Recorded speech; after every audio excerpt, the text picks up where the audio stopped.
Welcome everyone here to the Smash Court Show right here on Smash FM out here at the Keilor Basketball Stadium here in Keilor Park, of course. But let's go across to our friends over in South Australia. Of course, it's great to interview because one of our favourite teams, which is the Norwood Football Club, who came so close to winning it this year because they fell short to South Adelaide at home. And of course, we've got one of the captains that joins right now to tell us a bit about it because her name is Steph Simmonds. Thanks, Steph, for joining us. Thanks so much, Phil, for having us. Nearly there, but no, it was a good, successful year in my opinion, and we believe that as well. So almost there, but lucky to make it there in the first place. So it was good. The season, it was a bit of a mixed bag for your team. It had to come down to the very last round for you to make the finals. How surreal was the last month heading towards the finals? Yeah, well, we had we really did leave it down to the last round on the wire. We sort of treated that last round as our first elimination final, really. And from there, we just made that our mindset. Just, finals can be anyone's game. And we just had the momentum and we got in a really good mindset. But yeah, our season, we had a few, definitely some highs and a couple of lows as well. We lost a very close mate of ours and our team manager in Ash Young. So we dealt with that all year, but I think it just bonded us closer together and stuff.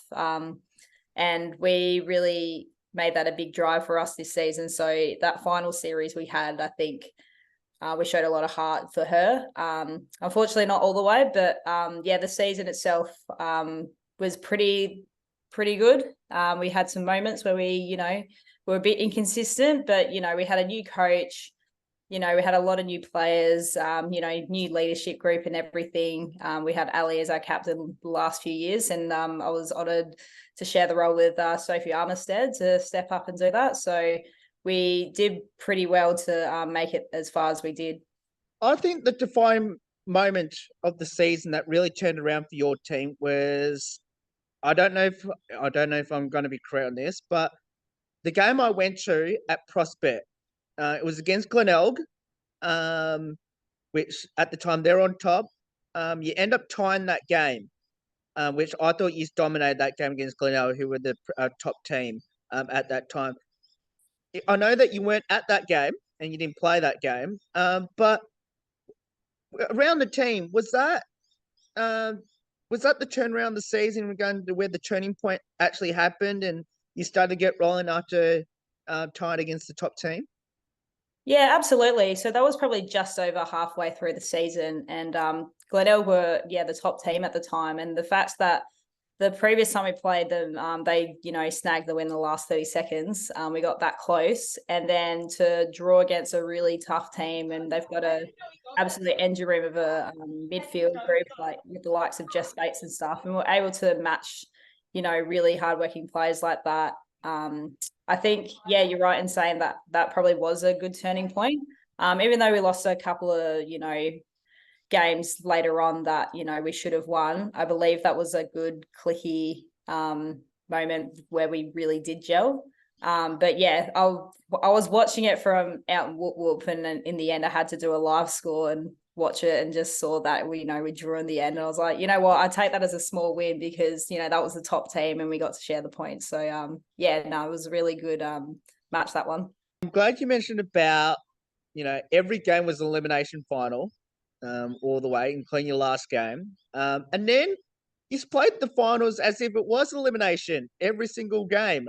You knocked out the defending champs in Central District's first final. And then you went on to defeat Glenelg in the second round before obviously you went into South Adelaide. But that must be a really special finals run to come from almost missing out on the finals completely to knocking out the defending champs week one, and then obviously the ladder leaders for most of the year in Glenelg. Yeah, that absolutely. I think when we head into that first elimination final against Centrals, we knew that they wanted to, have that glory of going back to back. And we wanted our own personal glory, of course. So they were probably going to be our toughest opponents in the final series. I think that's the mindset we had it in. And they they had a lot of things to play for, but we felt that we had even bigger things to play for. We wanted to prove that we can be a threat to this competition, and especially in the final series. So I believe we made a statement in saying that, no team should want to play us in finals. But we all gelled really well. And I think after beating Centrals, that euphoric feeling, try not to get too hyped about it, because we knew the job wasn't done. But that feeling of winning a final and wanting more of it set us up really well against Glenelg. And that win against Glenelg was really quite a relief. It was probably the first game where we didn't didn't win by more or less than a goal. Like true Norwood fashion, we like to leave it lastminute.com. But that one against Glenelg was just everyone gave 110%. It was just a real team effort. And that showed in the stats as well. Like all of our stats were super great. Our highest disposal was Kiana Lee, and she had 14, and then it went from 11 to 10. But it was just shared all across the board, and I think that was just one of the biggest team wins we ever had. So it was a really good final series for us, and we just had a lot of fun doing it. Let's talk a bit about the grand final. It was played at home there at Norwood. So I need to ask you, when it was announced, even before your prelim final, that the game was going to be at Norwood, how much of a motivation was it when you had to go out to Glenelg? And then secondly, how good was it to, be trained on the ground that, you're going to be playing your grand final? And was it a bit of an advantage? Look, the fixture came out, I think, start of the year was always going to be at Norwood, regardless if we were in it or not. I guess it did give us a bit of a drive in the end. But at the end of the day, footy ground's a footy ground. We adjust to however we play. We played against Centrals on one of the biggest grounds, and Norwood compared to, down in Port Noarlunga, which is a really, really big ground. And to play on a really wide ground that we're not used to a lot, you just adjust on the day. And no matter where anyone plays, obviously, case in point, that South beat us on our home ground. I just believe that, you just got to adjust to the conditions and to the grounds and everything. We take a lot of learnings from how we play on our own ground, just like any other team. But I wouldn't say it's a huge advantage. Some people kick up the fuss, but who really cares at the end of the day? It was already pre-planned. So, they got the chockies in the end. So all credit to them. They're a great team. They're the team to beat all year. But a ground's a ground, we're just there to play footy. Low start to the game. And then you managed to run home really well. That fast finishing last quarter. I believe it went for another maybe 1 to 2 more minutes. I think you would have beaten them. Is that how the team felt? Yeah, for sure. I reckon, another couple of minutes, we, had the momentum of, hot on them. And we kept, not a lot of teams can say, we won a grand final, but we kept goalless in the last half. I think, grand finals are a completely different game. It's just high pressure footy, and, trying to get the nerves out in the first, quarter, really. And then South were obviously able to capitalise in that second quarter, getting those 3 goals. I think, we had a lot of young girls that, haven't experienced high pressure like this. And it takes a lot of learnings from us older girls as well, and especially myself as a leader. But as long as we were, doing the hard hitting stuff well, then we could put the pressure on. And we certainly did that in the last half. Just not quite enough time, left it a little bit too late. But it's a huge learning, and it was a great experience in the end. It's who knows who will ever make a grand final again. It was just great to experience it, and really privileged to be able to be a part of that. Let's talk a bit about your best and fairest. It was Jade, wasn't it? Jade Halfpenny, yeah. Yeah, Jade Halfpenny. I guess tell us a bit about her game, and how special is it for the team to have an AFLW player who came back, and obviously now I think she's now going to another club now in the AFLW. But tell us about Jade Halfpenny's game. Well, Jade is a absolute workhorse. She obviously, had a couple of years at Port Adelaide. She got a few games under their belt there, but she knew she wanted more and wanted to prove herself. Unfortunately, sometimes it doesn't work out that way. But when she came back into our program, you can't get rid of her. She loves Norwood a lot. She had a big reason to play with us. Because she loves the footy club so much, it allows her to play some really good footy. And her, contested marking is a huge weapon of hers, and she's a really strong midfielder, but she's very versatile as well. She played all over the ground. There was a couple of games where she played in the ruck. You can tell her she's very, very coachable.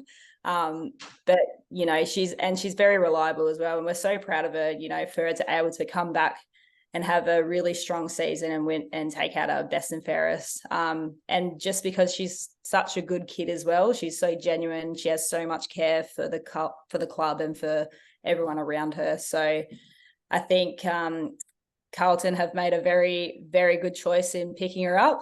And I believe that she'll really prove herself over there. And I think, she's going to really enjoy the experience and have a whole different mindset. And with the season she had, it will be a good confidence boost for her as well, while she, goes back to the elite level, which I believe that's where she belongs. Let's talk about obviously, as you mentioned, you're taking over the captaincy from Ali Farrell. What did that mean to you? Was super special. I knew when I came to South Australia, like when I last spoke to you, it was in Townsville. I just, had a couple of seasons up there and I was just having fun, but I knew I wanted to take my footy to a better level, and SANFL is such an eye-opener since coming here, the talent here and how much, hard work goes into the competition and all the footy clubs. I knew that I had to step up my game and everything, and Norwood have been so welcoming since I've been here. Like, I've created a really good home in the footy club. And to share the captaincy with Sophie, she's been at the club for a fair few years as vice captain with Ali. And to share that with her was a huge privilege, and it meant so much to me because she's, become one of my best mates, and she's looked after me since I've come here. And the genuine care that, all the girls have around each other, and especially for me, have made me, they've allowed me to be myself. And these young girls, and even some of the older girls, they are so inspiring to me, and they're just good people. So it inspires me to, be a good leader for them and do whatever I can for them. So, becoming captain was honestly like one of the greatest, it's been probably one of the greatest accomplishments of my life, really. So I love it so much.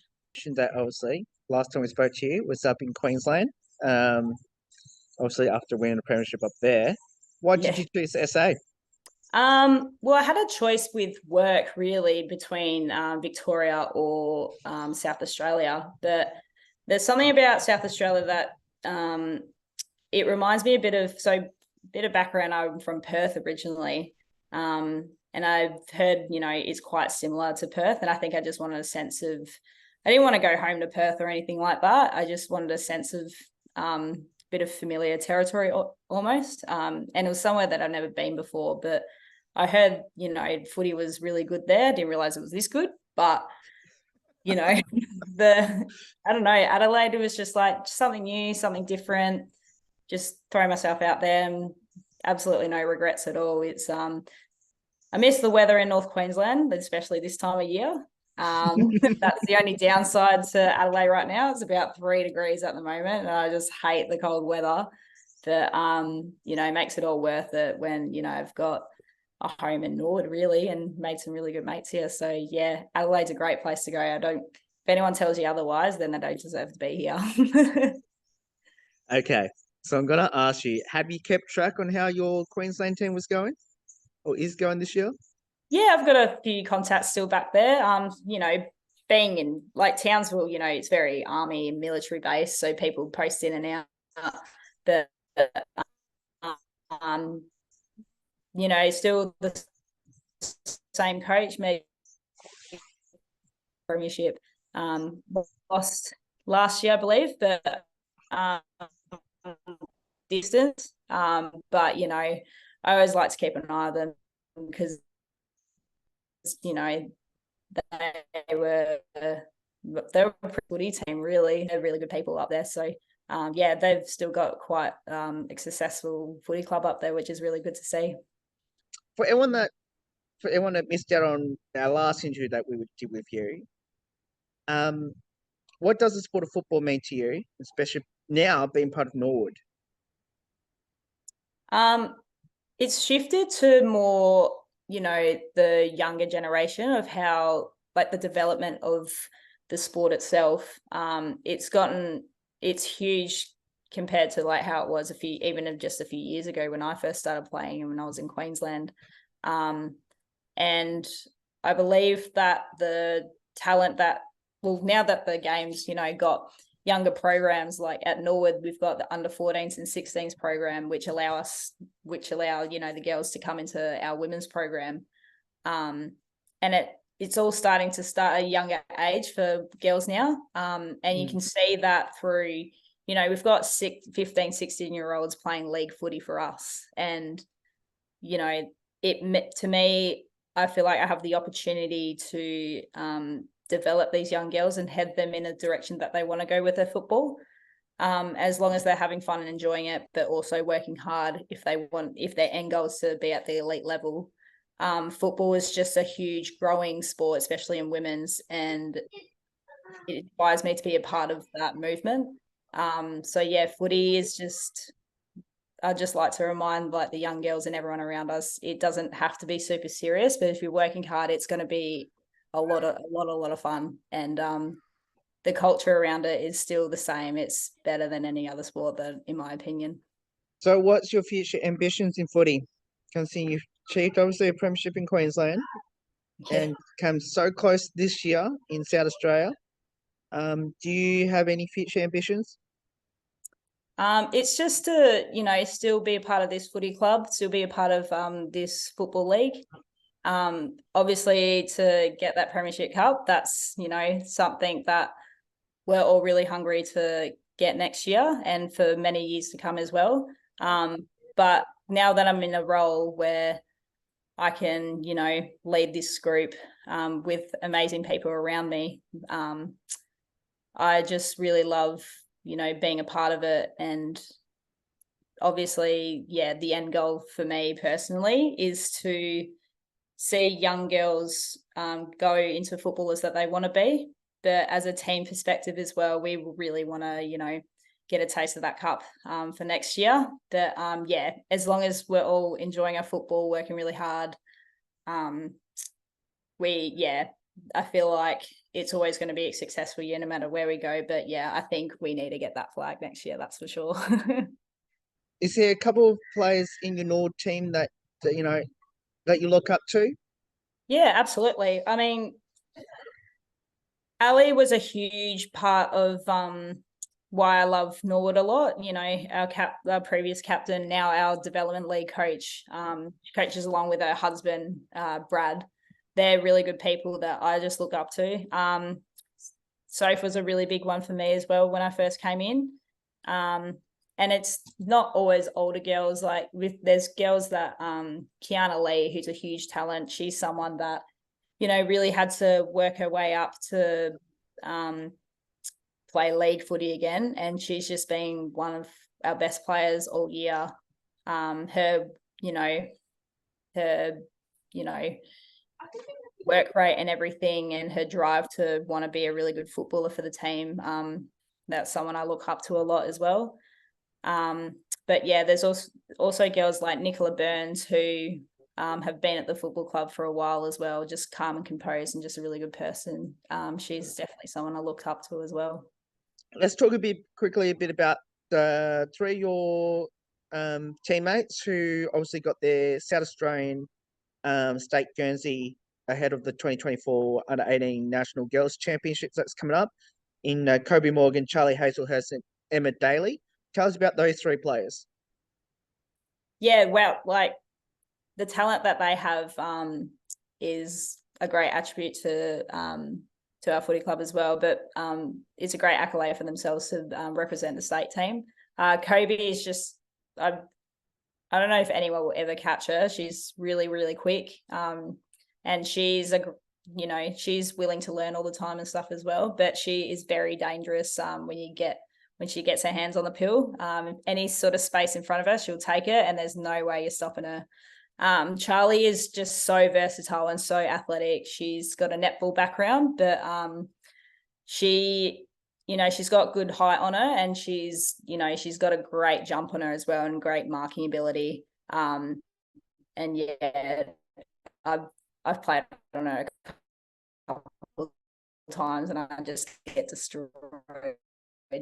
She's she unfortunately got injured throughout the year, so she hasn't had a lot of football time with us, but she she'll get her opportunity in a few weeks, hopefully, if things go smoothly with her rehab. But she is someone to watch in the future for sure. She's got a great kick on her, and she's a good kid as well, so very much looking forward to seeing her in action. Let's finish off a couple of light-hearted questions about your teammates there at Norwood, which is, who's the comedian, the best singer, and the best dancer on the team? I think maybe not the singing one. Shay Hiscock is, I don't know if you've seen her goal celebrations, but she'll probably claim that she's one of the best dancers. But she's an absolute hoot as well. She's a good egg, and she always likes to start training sometimes with a dad joke. So I'd say funniest, but some of them are quite terrible. But she's a good time to be around. And yeah, I guess I'll give her the best dancer as well. Best singer, probably no one. We're all pretty tone deaf. We always lose our voices during the team song and stuff. So I would say absolutely no one. Do you have a pre-game superstition or ritual? Me personally, no. I don't know, just rock up and just, adjust to whatever the day might bring. We like to, have some pump up tunes and stuff. We do have like a red leg song that we like to sing out before we get out to GS up. I believe rituals are just a sign of fear, really. If you have to do something to go into a game, then it's, that's a you problem, really. But some people have them and it works for them. But me personally, I'm just like, whatever I feel on the day will be appropriate. But as long as I've got a smile on my face, then yeah, that's my ritual, really. Do you have a pre-game hype song, or did the team have a pre-game hype song? Pretty much anything that's trending in there. Usually I'm the DJ on deck, so anything to do with like Fisher, probably try to pretend we're in we're in Ibiza in one of those nightclubs or whatever. We do like a bit of Avril Lavigne. We do like to sing Complicated, just a nice belt out. But yeah, sometimes it changes, but as long as, it gets the heart rate up just before we head out. Yeah, sometimes girls like it, sometimes don't, but no one likes to take over when I'm on the deck. So yeah. Who had the most embarrassing moment on the field this season, and what was it? The first person that comes to mind is Emily Barch. She's a great footballer, but my God, she is clumsy. We've got a few highlight reels of her just falling over without the ball being anywhere near her. She likes to trip over her own feet a little bit. Probably as a team collective, the game against the Eagles in round 3, we hit the same post 5 times. So I like to think that's probably like a little bit embarrassing. So that taunts us a little bit, but I just think of Emily Barch when she's just fallen over her own feet for absolutely no reason. At least it, gives us a laugh, and we love that girl, but God, she's ditzy. Glad you mentioned about the Woodville West Torrens game in round 3. Now, obviously, that is still, anyone can get to watch that. When did it get to a point where you're like, maybe not kick it towards that post in particular? Yeah, you know what? You'd think it would cross our minds, but apparently not. Someone up there was messing with us and thought, you know what, you guys are going to cop this today. But yeah, it's you know, we thought about it for a week, but, you know, sometimes it just like, that's just the way it happens, you know, and but things like that, whether it's luck or, you know, we just, or bad luck or, you know, we were just aiming for it. I think we did a fair bit of goal kicking practice that that week on the track. But you know, you look at games like that always, you know, if you're not going to win, it's not like a loss. It's just a big learning experience. So we just learned not to hit the post, especially that one, and hope that next time we play at that ground, we're not going to look at that post. We're just going to kick it, which would be good advice in the first place. Yeah. Oh, was that at Woodville? Was that at Woodville West Torrens ground? Yeah. Oh. Yeah. You might have to make sure that post is not there next Yeah. time. If it was at our home ground, we'd probably have to take it out of training or something. Just get keeper to get it out of there. So, What will be your advice to people that should support Norwood next season for the SANFL W season? So my advice would just be, number one is just support women's footy, whether it's us or not. But to support us, we are on the road to redemption. We're hungry to get that flag back. So that's one reason why, you know, you should follow us. Just be on our journey to have another successful year, but to make it even sweeter, because if we win a flag next year, we know it's going to mean more to us more than anything. So, and we've got a good mix of young and older talent. I don't want to call ourselves older, but we've got a good mix. We've got the same returning players coming back, I believe, and we've just got a really good group amongst us, and we have a lot of fun. So, but yeah, the main point is just women's footy is just still growing, and it's the best opportunity to come and support it. So, but Steph, thank you so much for giving up some of your time to join us. It's awesome to have you on the show again, and best of luck next season. I'll be heading over to Adelaide next year again to support the SANFL women's competition again, and hopefully for the Norwood Red Leagues in particular, hopefully you can go one step further and hopefully knock out South Adelaide next season.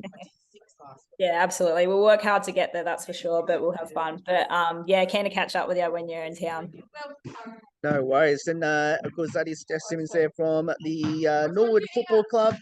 Of course, if you want to get involved with, of course, the Norwood Football Club, of course, you can get out there and support the team in the 2025 season. There's more on the Smash Sport Show right after this. Don't go away here on the 10th year celebration.